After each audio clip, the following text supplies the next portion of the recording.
Hey folks, welcome to our channel फिनरबस। ये है episode 33 of financial system and economy, जहां आज हम डिस्कस कर रहे हैं फॉरवर्ड कॉन्ट्रैक्ट्स। आज के एपिसोड का प्रीव्यू है। हम डिस्कस करेंगे conceptual framework of forward contracts, working checkout करेंगे। ओके, फॉरवर्ड कॉन्ट्रैक्ट एक्चुअली में कैसे वर्क करता है। देन हम देखेंगे trading and settlement. In case of any default forward contract कैसे सॉल्व करता है उसे, हम इन सबको डिस्कस करेंगे वन बाय वन। इससे पहले कि आज के एपिसोड के साथ परस्यू करें, हमने प्रीवियस एपिसोड में मनी मार्केट ऑलरेडी कवर कर लिया है। कैपिटल मार्केट से डिस्कशन स्टार्ट है, जिसमें हमने इक्विटीज कवर किया है, डेट कवर किया है, और फिर डेरिवेटिव्स डिस्कशन स्टार्ट है। डेरिवेटिव्स में हमने प्रीवियस एपिसोड में डिस्कस किया था कितने टाइप्स हैं डेरिवेटिव्स के। फॉरवर्ड कॉन्ट्रैक्ट है, फ्यूचर कॉन्ट्रैक्ट है, ऑप्शन है, स्वैप्स है। ओके, इसमें से कुछ इंडिया में ट्रेड होते हैं, कुछ नहीं भी होते हैं। हम इन सब को डिस्कस कर रहे हैं वन बाय वन। आज के एपिसोड में हम फॉरवर्ड कॉन्ट्रैक्ट स्टार्ट करेंगे। ओके, फॉरवर्ड कॉन्ट्रैक्ट क्या होता है? फॉरवर्ड कॉन्ट्रैक्ट एक ऐसा कॉन्ट्रैक्ट है जिसमें ऑब्लिगेशन होता है दोनों पार्टीज में, बायर को भी और सेलर को। क्यों होता है ये ऑब्लिगेशन? क्योंकि वो एक एग्रीड अमाउंट पे एक पर्टिकुलर एसेट को खरीदने या बेचने का कॉन्ट्रैक्ट साइन करते हैं for a future date. Future में एक एसेट को इस अमाउंट पे, एक स्पेसिफिक अमाउंट पे, एग्रीड रेट पे बायर बाय करेगा, सेलर सेल करेगा इस स्पेसिफाइड रेट पे। ऐसा ही कॉन्ट्रैक्ट कहलाता है फॉरवर्ड कॉन्ट्रैक्ट। ओके, ये क्यों ऐसा होता है? बेसिकली फॉर एग्जांपल हम एक सिचुएशन समझते हैं कि एक फार्मर है। वो फार्मर क्या कर रहा है? अनियन उगाता है। ओके, लेकिन जब उसकी फसल धीरे धीरे ग्रो कर रही है तो उसके ब्रेन में एक सेंटिमेंट्स बहुत फ्लो चार्ट बना रहे हैं। वो सेंटिमेंट्स क्या कह रहे हैं कि पता नहीं जब तक मेरा अनियन तैयार होगा तब तक मार्केट फोर्सेस क्या कहेंगे, क्या डिमांड होगी, क्या सप्लाई होगी, पता नहीं मैंने जो इनपुट लगाया है अपनी अनियन को ग्रो करने में, क्या मुझे वो कॉस्ट भी मिल पाएगी, क्या इसका प्राइस बढ़ेगा, या फिर जितनी मैंने लागत लगाई है उससे भी नीचे चला जाएगा। ओके, इस सेंटिमेंट के साथ एक फार्मर अपने अनियन को पैदा करता है, उसको बढ़ाता है। ओके, उसी तरह वो सोचता है कि कहीं मुझे ऐसा कोई डील मिल जाए, कोई ऐसा कोई कॉन्ट्रैक्ट मिल जाए जिसमें मैं अपना रिस्क जो है वो रिड्यूस कर पाऊं।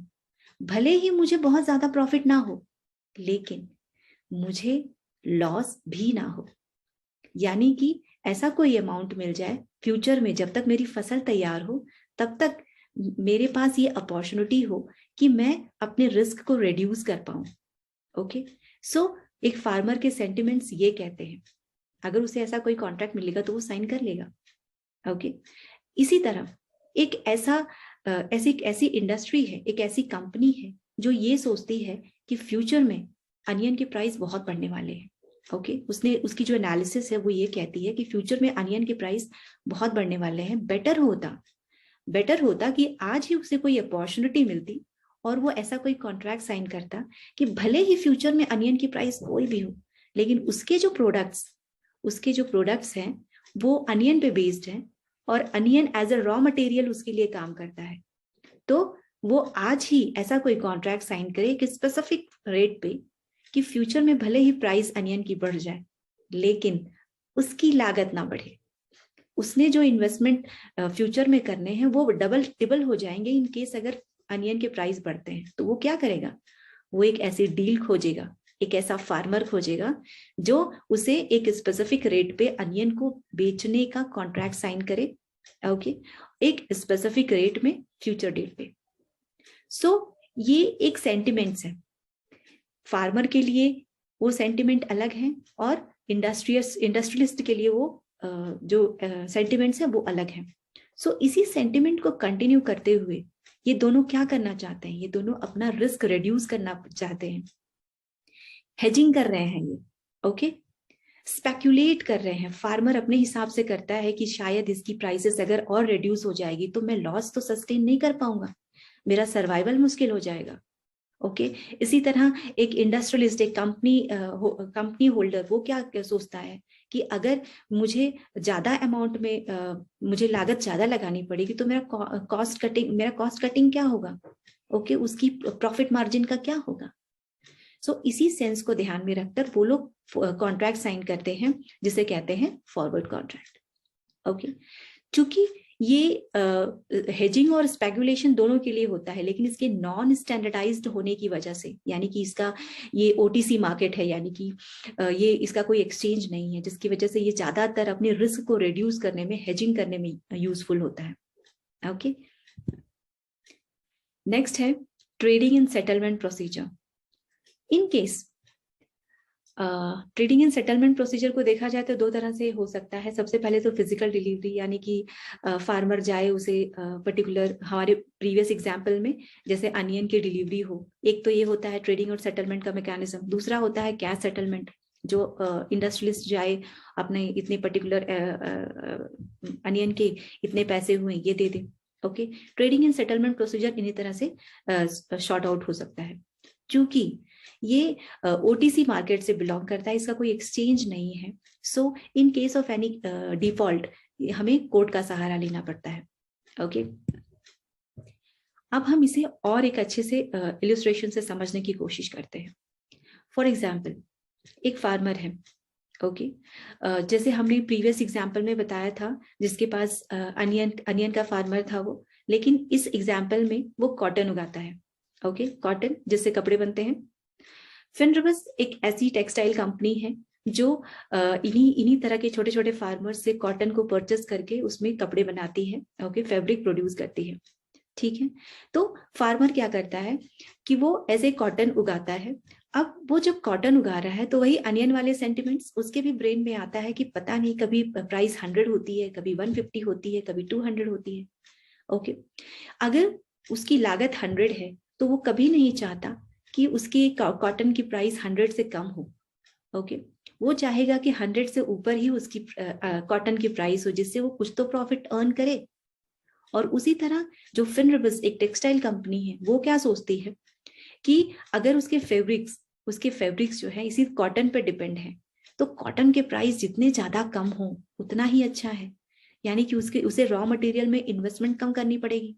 तो उस सेंस में वो सोचता है कि भले ही कॉटन के प्राइसेस फ्यूचर में बढ़े ही, लेकिन ऐसा कोई कॉन्ट्रैक्ट होता कि मैं अपना रिस्क को रिड्यूस कर लेता, अपने रिस्क को हेज कर लेता, तो मेरी प्रॉफिट मार्जिन अच्छी हो जाती। तो उसी सेंस को ध्यान में रखते हुए फार्मर और जो फिनरबस टेक्सटाइल कंपनी है, वो एक एग्रीड अमाउंट पे एग्री कर जाते हैं। और वो एग्री क्या है, ना कि 100 है, ना कि 200 है, वो एग्रीड अमाउंट है 150। 150 जो अमाउंट है, फार्मर को क्या होगा उसमें, अगर वो 100 रुपीज इन्वेस्ट कर रहा है कॉटन को उगाने में, तो उसे फिर भी 50 रुपए प्रॉफिट मिल जाएंगे। ओके, ठीक उसी तरह फिनरबस टेक्सटाइल कंपनी, उसे अगर 200 रुपए उसका मार्जिन बढ़ने वाला है, मतलब प्राइस बढ़ने वाली है कॉटन की, तभी भी उसे अगर 150 में मिलते हैं तो भी उसका 50 रुपए प्रॉफिट है। ओके, सो इसी तरह ये सेंटिमेंट्स का गेम है। अपने हेज को रिड्यूस करने के लिए दोनों एग्री कर जाते हैं 150 रुपए में कि फ्यूचर डेट में। तो ये क्या हो रहा है, दोनों भी सिक्योर हो रहे हैं, दोनों भी अपने रिस्क को रिड्यूस कर रहे हैं, स्पेकुलेट कर रहे हैं। सो इस तरह से फॉरवर्ड कॉन्ट्रैक्ट में आते हैं और उस कॉन्ट्रैक्ट को 150 रुपीज में स्पेसिफिक फ्यूचर डेट के लिए एग्री कर जाते हैं, तो वो क्या बन जाता है, फॉरवर्ड कॉन्ट्रैक्ट बन जाता है। अब इसी सिचुएशन को किसी और तरीके से समझने की कोशिश करते हैं। ट्रेडिंग इन सेटलमेंट प्रोसीजर, अगर फार्मर कॉटन को की डिलीवरी कर लेता है, डिलीवरी दे देता है, तो एक तरह से ये होगा सेटलमेंट का प्रोसीजर। और कैश जो पेमेंट होता है, फिनरबस जो टेक्सटाइल कंपनी है वो कैश का पेमेंट कर देती है, तो ये सेटलमेंट का प्रोसीजर होता है। बट इन केस अगर ऐसा नहीं होता है, तो अगर फार्मर ने डिलीवरी देने से मना कर दिया, या फिर फिनरबस टेक्सटाइल कंपनी जो है उसने कैश देने से मना कर दिया, तो उस सिचुएशन में क्या, उस सिचुएशन में कोर्ट का ही सहारा लेना पड़ेगा, क्योंकि ये ओटीसी मार्केट है, इसका कोई एक्सचेंज नहीं है। सो इसीलिए इस फॉरवर्ड कॉन्ट्रैक्ट में सेटलमेंट का प्रोसीजर थोड़ी दिक्कत करता है। इसके कंपैरिजन में फ्यूचर कॉन्ट्रैक्ट जिसका पर्टिकुलर एक्सचेंज है, एक्सचेंज में बाकायदा ट्रेडिंग होती है, वो ज्यादा इजी है सेटलमेंट को अगर देखा जाए तो। ओके, फ्यूचर कॉन्ट्रैक्ट को हम आगे आने वाले एपिसोड में डिस्कस करेंगे। ओके, सो इस सेंस में इसको सेटल करने के दो ही तरीके हो सकते हैं। नंबर 1, फार्मर एग्री कर जाए कि वो ठीक है, कोई बात नहीं, पर मैं 1000 बेल्स ऑफ कॉटन की डिलीवरी दे ही देता हूँ।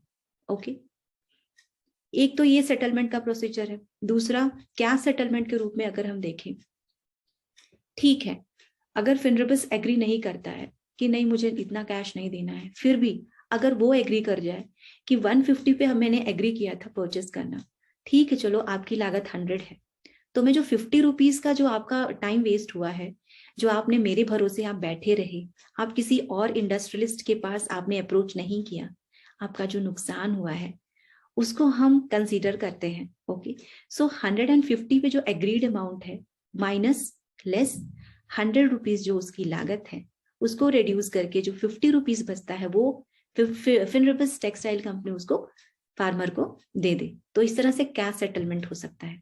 इन्हीं दोनों तरीकों से trading and settlement procedure continue किया जाता है फॉरवर्ड कॉन्ट्रैक्ट में। ओके, सो आज के एपिसोड में इतना ही। आज हमने देखा फॉरवर्ड कॉन्ट्रैक्ट को कैसे, कॉन्सेप्ट क्या है फॉरवर्ड कॉन्ट्रैक्ट की, एक्चुअली में पर्पस क्या है फॉरवर्ड कॉन्ट्रैक्ट की, किस तरह से सेंटिमेंट वर्कआउट करते हैं फार्मर के लिए भी और इंडस्ट्रियलिस्ट के लिए भी, और किस तरह से लोग फॉरवर्ड कॉन्ट्रैक्ट को लेना पसंद करते हैं। Okay, trading and settlement procedure क्या है फॉरवर्ड कॉन्ट्रैक्ट की, पर्पस क्या है फॉरवर्ड कॉन्ट्रैक्ट के लिए। ओके, सो आगे आने वाले एपिसोड में हम फ्यूचर कॉन्ट्रैक्ट को डिस्कस करेंगे। तब तक आप फिनरबिस की series financial system and economy को लाइक शेयर सब्सक्राइब करते रहें, स्पेशली रिवाइज करते रहें। Thank you so much.